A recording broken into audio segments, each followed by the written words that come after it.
Two people stand side by side. They are nearly the same height. They smile. They talk. They look normal. Then they take a few steps apart, and something impossible happens. One begins to grow. The other begins to shrink. Not in photos, not in mirrors, but in direct view. They switch places, and the effect reverses. No screens, no special lenses, no digital tricks. Just two human beings, and a place where the body itself refuses to remain constant. This is not a road. This is not a tilted room. This is a stretch of forest in southern Oregon where architecture, terrain, and perception conspire to turn people into illusions. This place is called Oregon Vortex. And here, gravity doesn't just feel wrong. Identity does.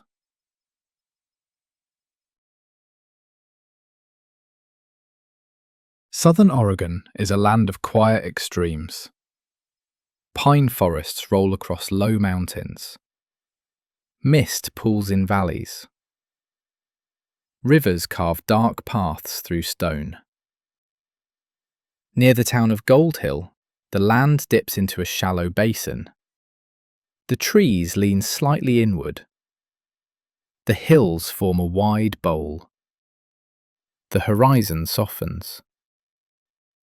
At first, it feels peaceful.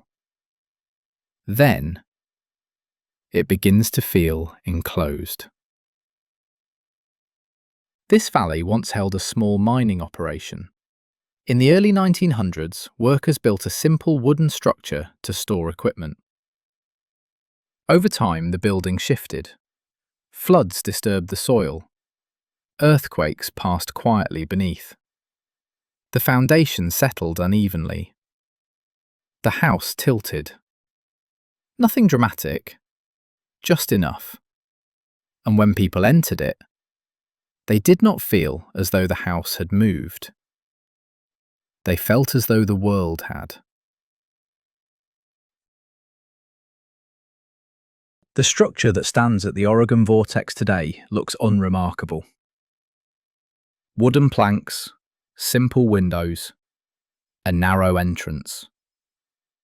But once inside, nothing agrees. Balls refuse to roll straight. Brooms stand without support. Objects lean in defiance of expectation. But these are not what made the Oregon Vortex famous. People did. Because here, people become the illusion. Visitors are guided to stand at marked points on the ground. Two adults of similar height take their positions. They face forward. One appears noticeably taller. They exchange places. Now the other is taller. The change is not subtle. It is immediate, uncomfortable, undeniable. Arms look longer. Legs look heavier. Shoulders shift. People laugh. Then they grow quiet. Because this is not a trick happening over there. It is happening to them.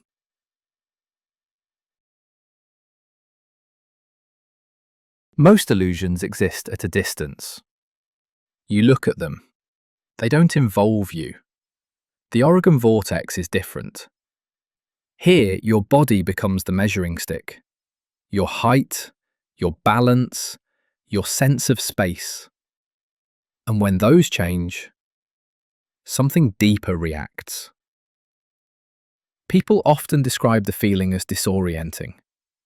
Some feel pressure in the head. Some feel light. Some feel pulled. Walking straight feels like drifting. Standing upright feels like leaning. And because the human brain is built to track the body first, the illusion carries emotional weight. If the world lies, you can dismiss it. If your body lies, the doubt follows you. Guides at the Oregon Vortex rarely begin with the height illusion.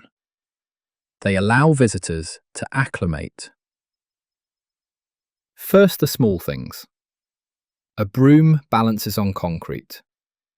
A ball curves instead of rolling straight. A level lies. Then, gradually, the personal demonstrations begin. People stand at opposite ends of a board. They appear to grow. They swap. They shrink. Someone raises an arm. Its length seems to change. Two people reach for each other. Their hands meet sooner than expected. Or later. Visitors photograph the moment, then compare what they saw to what the camera captured. Often the image matches, which unsettles them more, because it confirms that what felt impossible was happening, at least visually.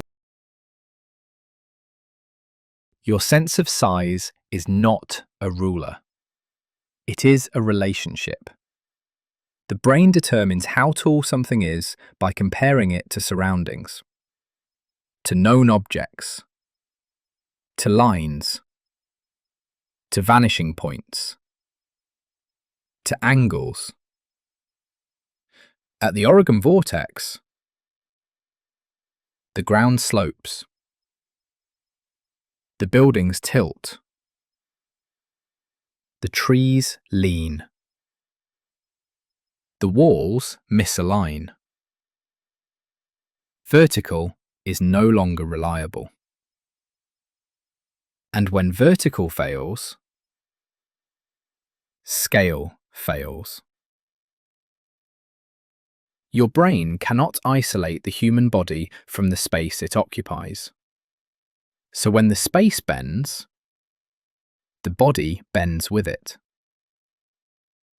One person stands closer to the dominant visual slope. The other stands further. Perspective stretches one, compresses the other. And because the illusion involves human figures, it becomes emotionally persuasive. We are experts in people. We know how tall someone should look. When that expectation breaks, the brain struggles to correct it.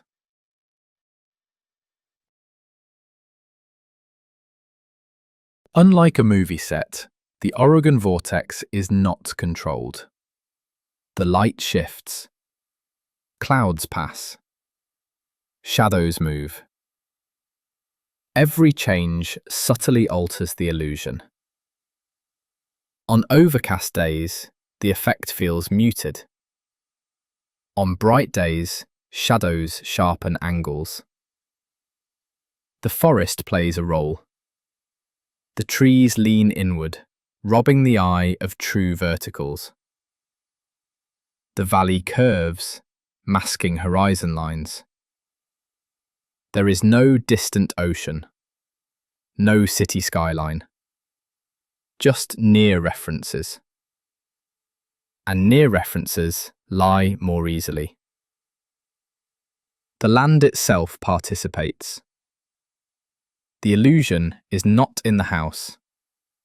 It is in the environment.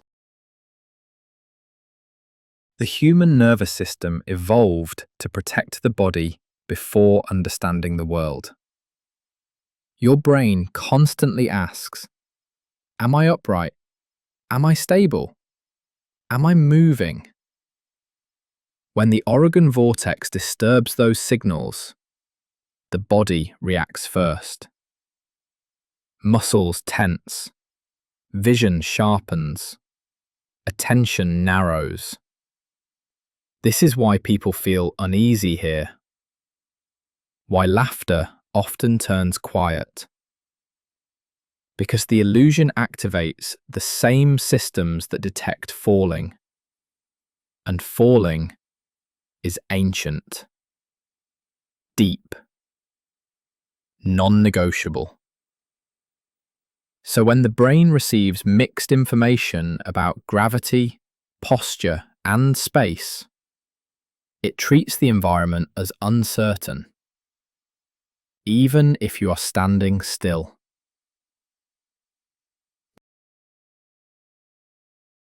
In episode 1, walls tilted the senses. In episode 2, mountains reshaped the road. Here, the human figure becomes the instrument. The illusion moves closer each time, from objects to vehicles to the self. This is not coincidence. These places form a spectrum. Each removes another layer of external reference, until only the body remains. And when the body becomes unreliable, the illusion feels personal.